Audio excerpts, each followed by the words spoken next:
التوم الجديد نزل وملا السوق، نلحق نخزنه وهو طري كده قبل ما يغلى ويبقى ناشف.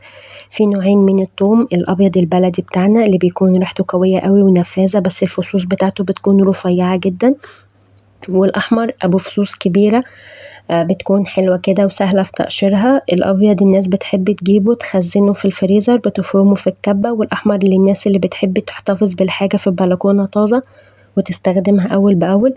للناس اللي هتشيله في البلكونة نحاول نجيب التوم الراس بتاعته وتكون فيها طينة كده شوية عشان يعيش معاكي، انما الابيض ده بيتفرم في الكبة علشان خاطر الفصوص بتاعته بتفضى بسرعة لو احنا خزناه.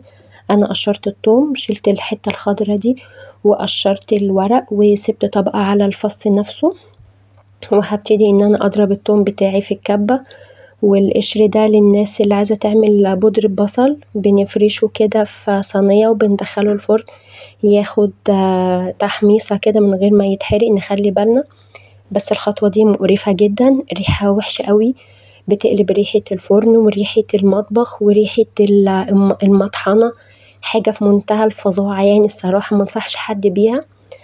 انا هضرب التوم في الكبة من غير ملح ومن غير زيت علشان خاطر اكون ظابطة الاكل بتاعي، عشان لو في حاجات طلعت معايا مثلا يعني مش محتاجة ملح، التوم ما يكونش يحدق الدنيا بزيادة. انا بستخدمه كده من غير ما احط فيه اي حاجة خالص.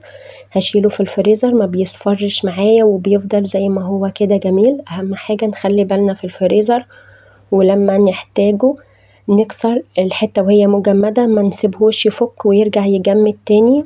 بفضي التوم في علب محكمة الغلق او في علب بلاستيك كده ليها غطا طبعا وهقفلها كويس.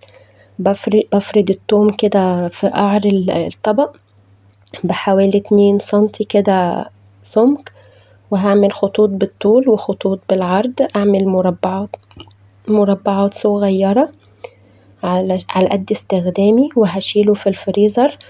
ما نخليهوش يفك عشان اصلا التوم لما بيفك بيصفر وكمان بيعمل حاجات مسرطنة يعني مش كويس. التوم معانا يعيش من السنة للسنة. اتمنى يكون الفيديو عجبكم وما تنسوش اللايك، والسلام عليكم ورحمة الله.